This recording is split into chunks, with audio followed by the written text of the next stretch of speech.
Do you know why there are so many effects to put on a song? Most of the time, it is to correct a problem.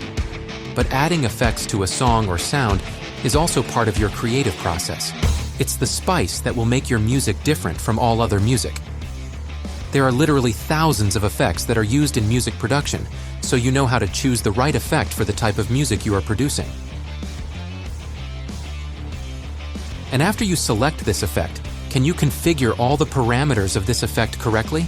Now pay attention to what I'm going to say here. What if I tell you that if you configure the parameters of this effect in the opposite way, different from what everyone else is doing out there, this could be a huge difference for the music you are producing. This could be the difference that will make your music stand out from all the other music being produced. Have you ever heard of the share effect? No. In today's video, we will understand what the main effects exist in the world of music production, what they are for, how they work.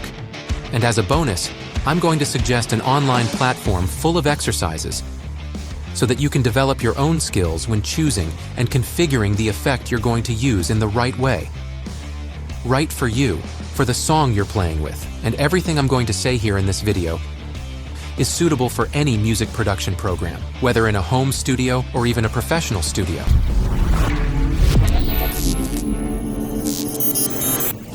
At the end of the 90s, an effect emerged that would change the history of the recording industry forever.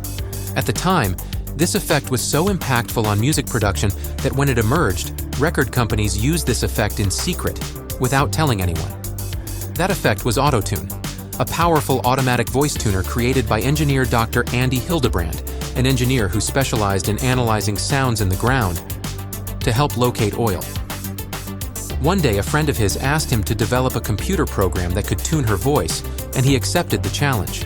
You can check out this story by watching this documentary here on Netflix. And the crazy thing is that he accepted this challenge much more because of the arithmetic when developing the program than because of the music itself. Anyway, sometime after record companies and producers were already using this plugin, a singer called Cher came along, and she looked at this plugin and asked the following question: what happens if we turn the knobs for this effect in the opposite direction? Here's what happened.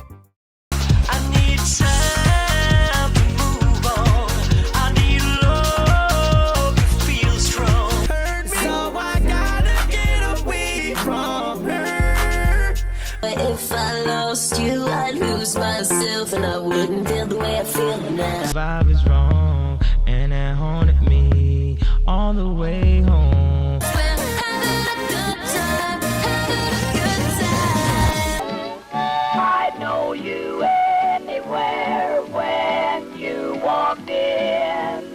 Do you understand what I mean here? Remember what I said at the beginning of the video. Rules were created to be broken. In this documentary, even Dr. Andy comments that even he hadn't stopped to think that. He was so focused on making a plugin that could help people tune their voices that he didn't even stop to think that this could turn into some kind of effect, and that being done would take a lot of people to make a lot of successful music.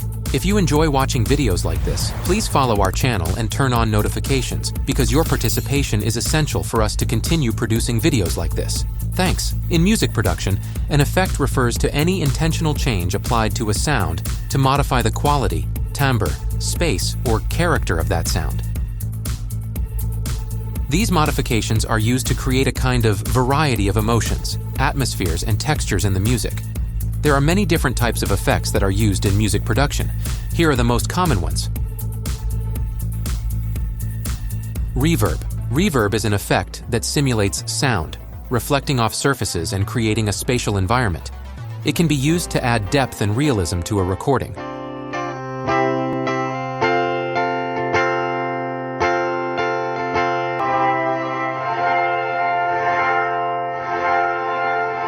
Delay. Delay creates copies of the original sound and plays these copies with a slight delay.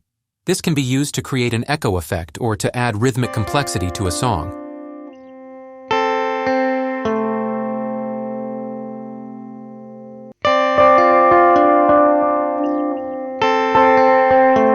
Choruses. The chorus effect is used to thicken the sound, creating copies of the original signal with subtle variations in pitch and tempo. This can give the music a broader, richer feel.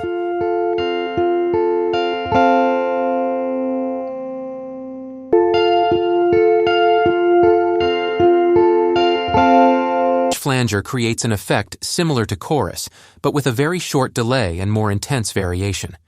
This creates a swept sound that is often used on guitars and vocals.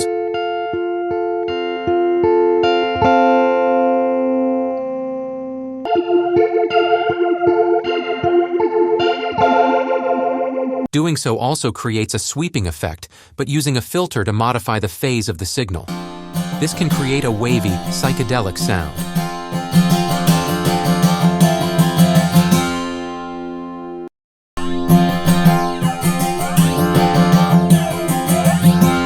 Distortion is used to saturate the sound, creating a more aggressive, distorted tone, often used on electric guitars and synthesizers.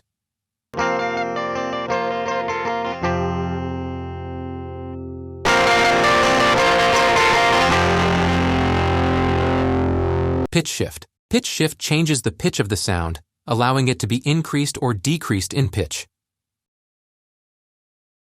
To write with the handwords. To write with the handwords. Modulation effects, such as tremolo and vibrato, continually changes the volume or pitch of a sound to create subtle variations. The one thing I keep thinking of is you. The one thing I keep thinking of is you. Now there are some effects that they are so important, they are even essential, and because of this, they are not even used as effects, as is the case with equalization. Is equalization used to adjust the frequencies of a sound, enhancing or attenuating certain parts of the sound spectrum?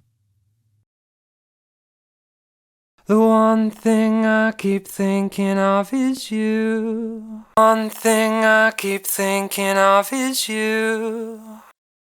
Compression or dynamic decompression is used to control the dynamics of a sound, reducing differences in volume between the loudest parts and the quietest parts. This can help smooth out the sound and make it more cohesive, more balanced.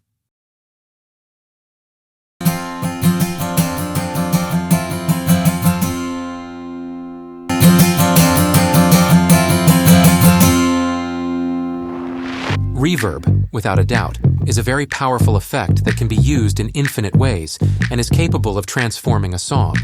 Here on the channel there is an entire video just to talk about this reverb effect. I'll leave the link here in the video description, then take a look there.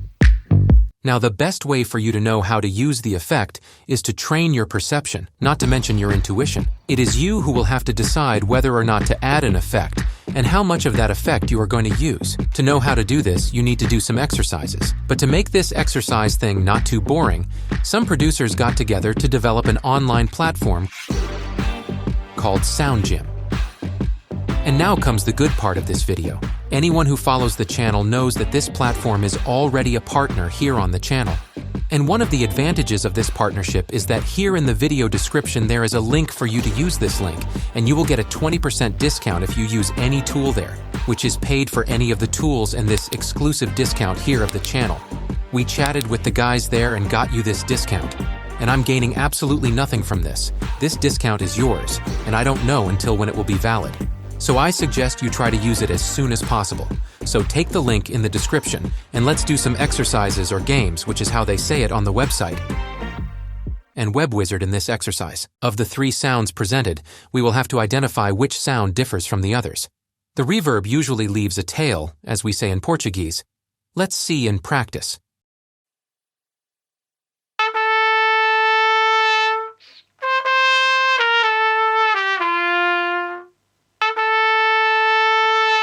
He is different from the others in the series. These don't have it.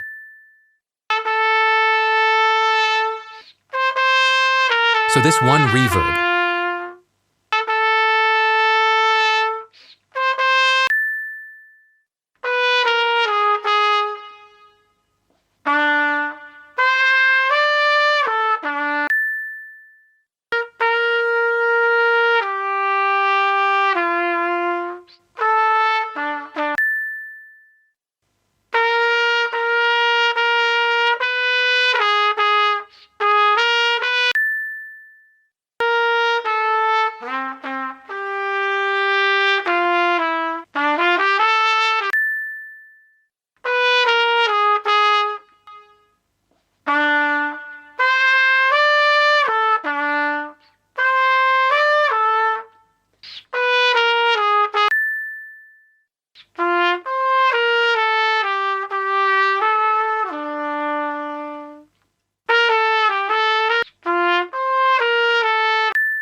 Once the task is completed, the score received will be converted into coins so you can use it on the website, in other games, in other EQ cheetah exercises.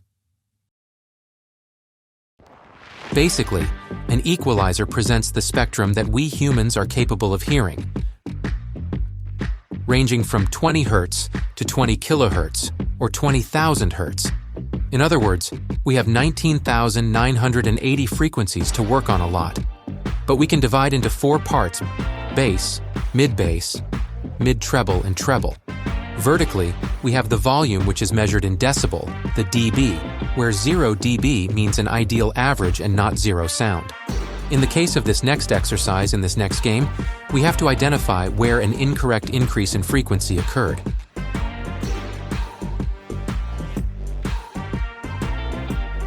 But there is a trick for you to identify whenever a frequency is very high in the 250 Hz range. We have the sound of 1 in 500 Hz. We have the sound of 1 kHz, something more similar to the 1 in 2 kHz and in 4 kHz. Hertz is 8 kHz and around 16 kHz. To help you locate these sounds, simply increase the boost using your equalizer, like I'm doing here now. Well, now let's play and see if we can locate the frequencies that are higher than they should be. You will use the mouse to indicate where you think the frequency is higher than it should be. When active agent filters down here, you have to locate it here in relation to that table that I showed. Notice there are some, this one is more stuffy. Is it old? I mean, it's even more stuffy around here, so it's going to be this way.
Oh, it just took me a while to finish, forgetting the end time of the game, but you understand, right?